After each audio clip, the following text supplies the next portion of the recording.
I was 29 when everything fell apart between me, my girlfriend Jane, and my best friend and old roommate, Ted. Jane and I had been together for a while. Our relationship wasn't perfect, but I trusted her. I never imagined she was cheating on me with a guy I considered one of my closest friends. Looking back, maybe there were signs. Jane laughed a little too hard at Ted's dumb jokes, and she spent a lot of time in his room watching movies on his big TV. But I brushed it off because I trusted both of them. One night, I came home from work and immediately noticed something was off. They were both being unusually nice. Jane offered to make me dinner, which she almost never did, while Ted asked if I wanted to go grab a burger. It felt like they were trying too hard to act normal, but I was tired and didn't think much of it. Then, one night, the truth came out in the worst possible way. I was dead asleep when my phone buzzed around 2 a.m. It was a message from our mutual friend Kyle. He sent me a screenshot of a conversation where Jane was telling a friend that she and Ted had been hooking up for months. My head started spinning. At first, I wanted to believe it was some twisted joke, but I knew Kyle wouldn't lie about something like that. His only message was, "Dude, I thought you should know." I stared at my phone, feeling sick. My hand was shaking. Every happy memory I had with Jane and every late-night hangout with Ted suddenly felt like a lie. This was the woman I had been planning to propose to, and Ted was the friend I'd trusted enough to let live with us while he got back on his feet. I felt like an absolute idiot. I stormed into Ted's room without even knocking. Jane and Ted were sitting together on his bed, and the looks on their faces told me everything. Jane started stuttering, saying she had wanted to tell me and that it had just happened. Just happened. They had been doing it for months.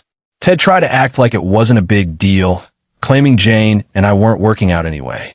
Jane just sat there looking like she was about to cry. But I didn't care about their excuses. If Jane was unhappy, she had months to talk to me or end the relationship. Instead, they chose to betray me behind my back. After the yelling finally started to die down, I told them both to get out. I didn't care where they went. I just wanted them out of my sight.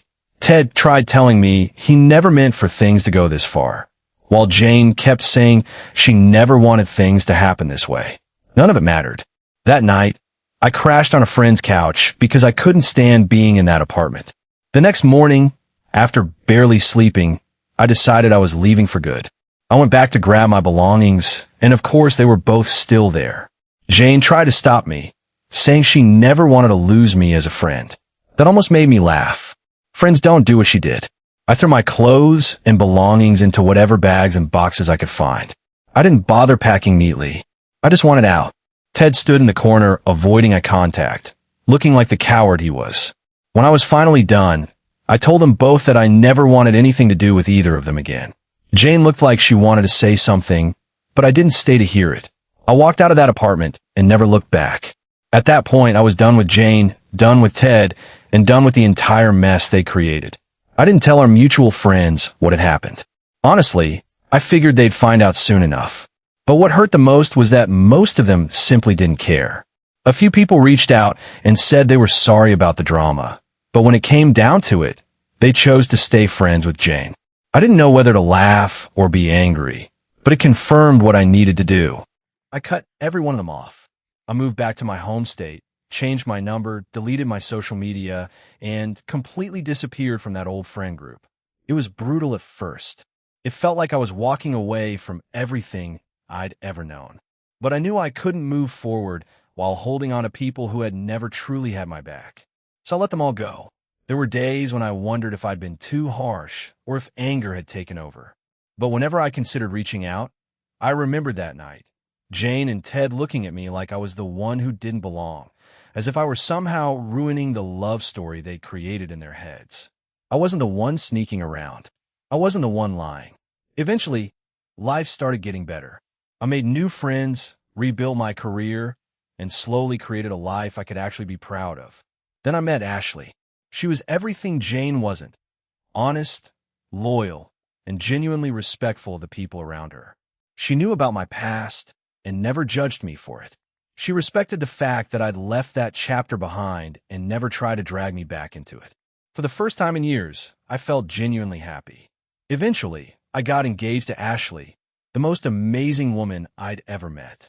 We were miles away from all the old drama, and I honestly believed I'd finally closed that chapter of my life for good. I was wrong. Jane and Ted weren't finished with me yet. It started with something completely innocent. I'm not much of a social media person, but I want to share the good news, so I posted a picture of Ashley and me with a simple caption about our engagement. I expected a few likes from family and the handful of friends I still kept in touch with. Instead, that post became the spark that dragged my past right back into my life. A couple of days later, I got a message notification. I looked at my phone, and there was Jane's name. After years of complete silence, she had suddenly decided to contact me. I didn't even open the message. Just seeing her name brought everything back. The anger, the betrayal, and all those memories I'd worked so hard to leave behind. My first instinct was to delete it, but then I wondered why she'd reach out after all these years. I didn't need closure. I was happy with Ashley. I didn't want Jane's excuses or her version of what happened. I'd already made peace with the past. So without even opening the message, I blocked her. Problem solved. Or at least, that's what I thought. That night, I told Ashley what happened. I didn't want any secrets between us, especially when something from my past suddenly appeared out of nowhere. Ashley laughed it off and told me I'd done the right thing. She blocked Jane too. We both assumed that would be the end of it. But then the fake profiles started appearing. I barely noticed the fake accounts at first because, like I said, I'm not big on social media. But Ashley started getting strange friend requests from accounts with no posts and generic profile pictures. She was smart enough not to accept them. After a few more requests, she started suspecting they were connected to Jane. Honestly, I couldn't think of anyone else who would be that persistent. It was annoying more than anything. I'd spent years forgetting about Jane, and suddenly she was acting like we were teenagers again, desperately trying to get my attention. Eventually, I decided to delete my social media completely. Before I did, one of the fake accounts finally messaged me directly. I sent one short response. I told her to leave me alone and that I wanted absolutely nothing to do with her. I didn't even wait for a reply. I blocked the account and deleted my social media. Finally, I thought she'd get the message and move on. I was wrong. With social media gone, Jane decided to go around me completely. A few days later, my sister Mandy called me out of nowhere. We're close, but we don't talk every single day, so I assumed she was calling about the wedding. Instead, she sounded serious. Hey, I need to talk to you about something really weird. I immediately wondered what had happened. Then Mandy told me Jane had contacted her, and it wasn't a normal, "Hey, how are you?" message. Jane had apparently told Mandy that I had a son. Yes, a son. At first, I laughed because the whole thing sounded ridiculous. I told Mandy that Jane was probably just desperate for attention. But Mandy wasn't laughing. She said Jane sounded completely serious.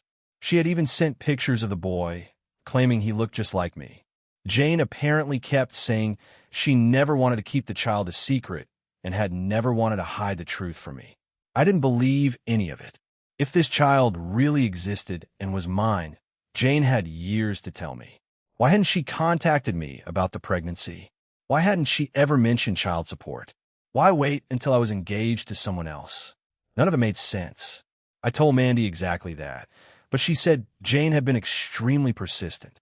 Even Mandy wasn't sure what to believe anymore. And that's when the whole situation started getting into my head. I wanted to believe it was just another one of Jane's lies, but I couldn't completely ignore the possibility. What if she was telling the truth? The timing was suspicious, and I certainly didn't trust anything Jane said. But the thought that I might have a child somewhere in the world, a child I'd never known about, was impossible to simply brush aside. For the next few days, I couldn't focus. I'd be at work, and my mind would drift back to Jane and this supposed son. Ashley noticed immediately that something was wrong. She kept asking if I was okay, but I didn't want to drag her into another mess involving Jane. So I told her I was just stressed about work. The truth was my mind was completely consumed by one question. What if that boy really was my son? Eventually, I realized I couldn't ignore it anymore. I needed to know the truth once and for all. And I also wanted to make sure Jane couldn't suddenly show up at our door and turn our lives upside down. I didn't want to deal with her directly, so I called a lawyer. And that's where things started getting even more complicated. I figured a lawyer could send Jane an official letter telling her to back off. I wanted her out of my life. No more games, no more drama. I was moving forward with Ashley, and I didn't need my past dragging me back. I explained everything to my lawyer. The messages, the fake profiles, and finally Jane's claim that I had a son. He listened carefully and said he'd handle it. He would send Jane a letter asking her to provide proof if she was serious about her claim. Otherwise, she needed to leave me alone. Honestly, I felt relieved. I didn't want to deal with Jane myself, and having a lawyer involved made me feel like the situation was finally under control. Or so I thought. A few days later, my lawyer called and asked me to come to his office. I assumed he was going to tell me Jane had backed off. Instead, he sat me down and handed me an envelope. Inside were several pictures of a little boy. The moment I saw him, my stomach dropped. He looked exactly like me. Same dark hair, same eyes, even the same kind of smile. It was eerie, almost like looking at an old picture of myself as a kid. I stared at those photos, feeling completely confused and angry. My lawyer explained that Jane had sent them as proof. According to her story, she became pregnant not long after I caught her with Ted. At the time, Jane and Ted assumed the baby was Ted's. That's why, she claimed, they never told me. They simply continued with their lives. Later, when they tried to have more children, they discovered that Ted was sterile. That's when the doubts started. I'll admit, part of me still thought this could be another one of Jane's elaborate schemes. She had lied to me before, and the timing was almost too convenient. But those pictures were hard to ignore. The boy had features that were unmistakably mine. Still, I wasn't going to accept Jane's word as proof. I told my lawyer to arrange a DNA test. I needed something concrete before I could even begin processing what was happening. The wait was brutal. Every day felt like a week, and I couldn't concentrate on anything. I told Ashley the truth because I didn't want to keep her in the dark. She was supportive, but I could tell she was worried. This wasn't just another piece of drama from my past. If that boy was really mine, everything was about to change. Ashley stayed by my side and reminded me that whatever happened, we'd face it together. Then, after what felt like forever, the results finally came in. My lawyer called. It's a match. I didn't know what to feel. Shock, anger, relief, maybe all three. I had just discovered that I had a 5-year-old son I'd never known existed. A child who had spent his entire life believing Ted was his father. I'd missed the first 5 years of my own son's life because 2 people had kept the truth from me. My mind couldn't process it. But almost immediately I thought about Ted. How could he have raised my son as his own while knowing there was a possibility the child wasn't his? And Jane? She'd had 5 years to tell me. 5 years to give me even a warning. Instead, she kept the truth buried until she saw that I was finally happy and doing well. It was impossible not to feel used. It felt like she hadn't come back because she cared about me or even because she cared about what was best for the child. She saw an opportunity and took it. That realization made my anger even worse. But then I thought about my son. He hadn't asked for any of this. He was completely innocent, and I wasn't going to abandon him because his parents had lied to me. So I told my lawyer to contact Jane and Ted. I wanted them to know that I would be involved in my son's life. I wanted visitation rights, and I was more than willing to pay child support.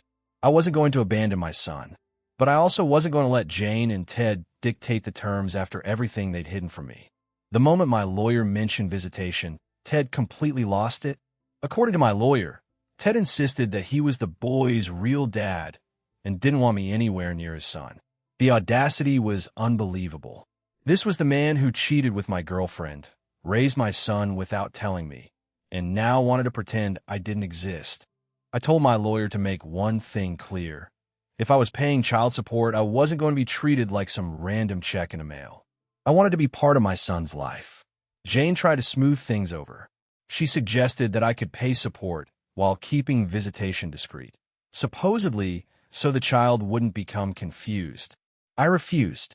If they wanted my financial support, then they needed to accept me as his father too. I even told my lawyer that if they refused visitation, I'd put the money into a savings account for my son and let him access it when he turned 18. I wasn't going to hand money over to people who wanted to keep me away from my own child. The whole situation felt surreal. I'd suddenly become a father, something I never expected to deal with. And instead of welcoming me, they were trying to push me out. They wanted my money, but not my involvement. It felt like they wanted to pick and choose which parts of me they could use, as if I were nothing more than a wallet. I wasn't going to accept that.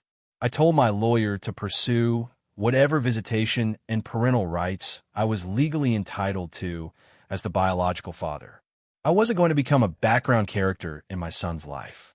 Jane and Ted responded with every guilt trip they could think of. They called me selfish and accused me of trying to destroy their family.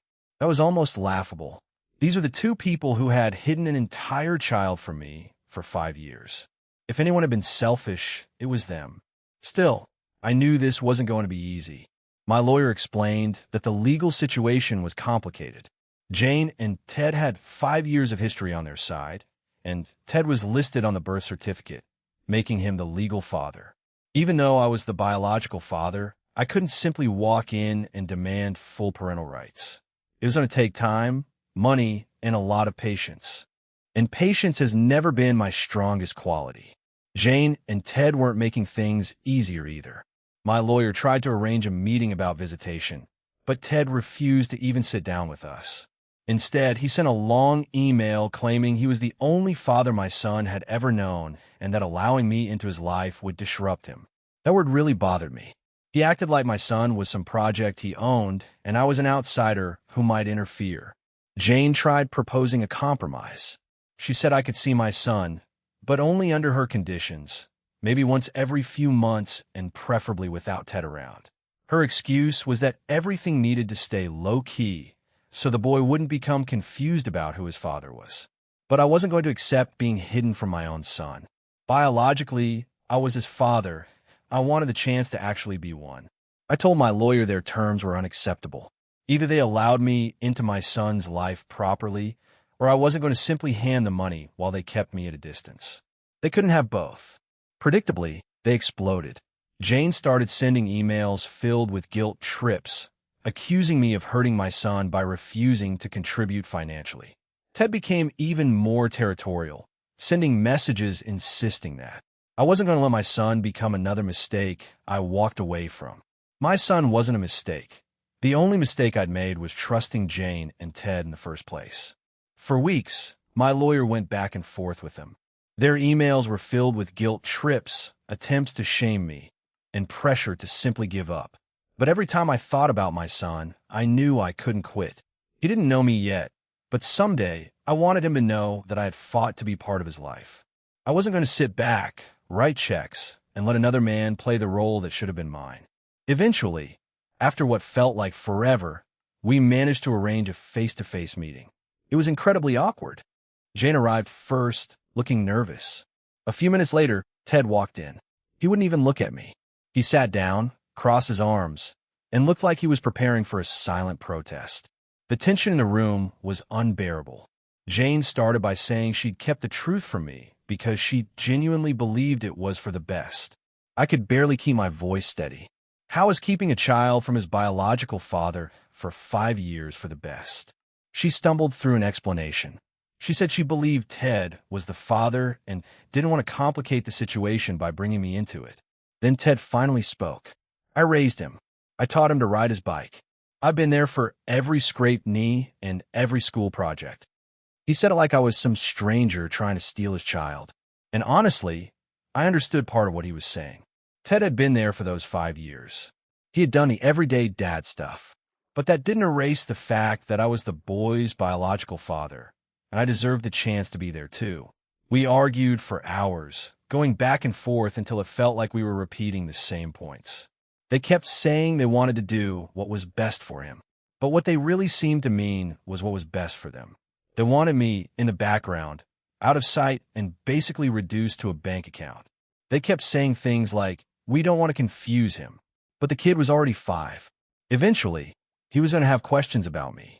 How long did they really think they could keep me hidden? Finally, my lawyer stepped in and laid out our position clearly. If they wanted child support, I needed regular visitation. It was that simple. Ted looked ready to explode, but I wasn't backing down. This wasn't about Jane or Ted anymore. It was about my son. Jane made one final attempt to compromise. She suggested waiting another year or two until my son was older and more comfortable with the situation. But I'd already compromised enough. I told them that if they refused fair visitation, I'd put the money into a savings account for my son instead. He could have it when he turned 18, and he'd know that I had tried to be there for him. I wasn't going to fund their family while they pretended I didn't exist. Jane's face immediately fell. I could tell she hadn't expected me to stand my ground. Maybe she thought I'd eventually get tired of fighting and simply pay them to make the problem disappear. She was wrong. I didn't want to be a distant ghost in my son's life. I wanted him to know me. I wanted him to know that I cared enough to fight for him. The meeting ended without any real resolution, and I left frustrated. But at least they'd finally understood one thing. I wasn't disappearing. If they wanted my financial support, they were going to have to meet me halfway. As I walked out, though, I felt a strange mix of anger and sadness. I was angry about everything they'd done to me. But deep down, I also knew Ted had one point. He had been there for those 5 years that I knew I couldn't be there for those first 5 years, and nothing I did could change that. But that didn't mean I was going to give up. I was going to be part of my son's life, whether Jane and Ted liked it or not. Walking out of that meeting, I felt exhausted but more determined than ever. It was obvious they were going to make this as difficult as possible, but I couldn't simply walk away from my son. The stakes were too high, and I wasn't going to let them decide my role based on whatever was convenient for them. Still, the frustration was getting to me. Every time it felt like I was making progress, they found another way to block me. A couple of weeks passed with very little happening. My lawyer and I continued working on getting visitation officially arranged, and I was prepared to go to court if that's what it took. I didn't care about the hassle anymore. I just wanted a chance to be there for my son. Then Jane tried another approach. This time, she contacted me directly instead of going through my lawyer. Her message caught me off guard. She started off surprisingly friendly, saying she'd been thinking about everything and realized how difficult the situation had been for me too. She claimed she never meant to hurt me and that, in her mind, she believed she was doing what was best for our son. She also said Ted was struggling to accept the situation and felt threatened by my sudden involvement. For a moment, I wondered if she was actually trying to make things right. But then I remembered who I was dealing with. This was the same woman who had hidden my son from me for 5 years, allowed Ted to raise him, and only came forward after I had rebuilt my life and gotten engaged. Her message felt less like an apology and more like another strategy. I kept reading, waiting to see what she really wanted. Then she finally got to the point. She suggested a compromise. I could have a relationship with my son, but only if I agreed to see him a few times a year and never tell him the truth about who I was. She claimed it would keep things peaceful for everyone. In other words, she wanted me to play a tiny role in my own son's life, while Ted remained a real father in his eyes. Any sympathy I had left for her disappeared immediately. A few visits a year? And I was supposed to hide who I really was? I wasn't going to become a glorified uncle in my own son's life. I sent her one short response. If I'm paying child support, I'm his dad. Period. Take it or leave it. She didn't respond. I figured that was the end of the conversation. A couple of days later, though, my phone rang. It was Ted.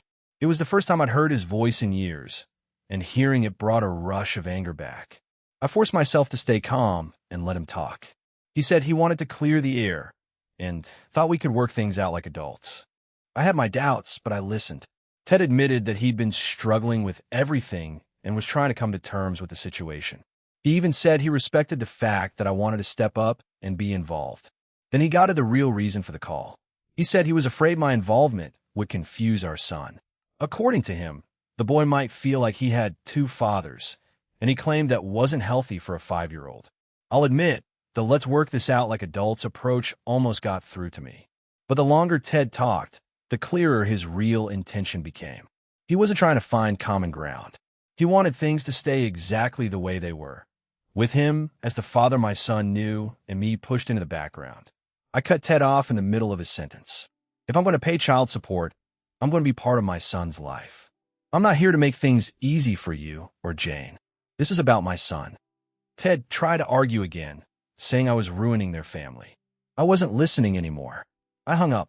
Honestly, I had a feeling that was probably the last time we'd ever have anything resembling a civil conversation.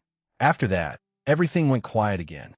I knew the next step would probably be legal, so I prepared myself for whatever came next. It felt like the calm before a storm, but I wasn't backing down.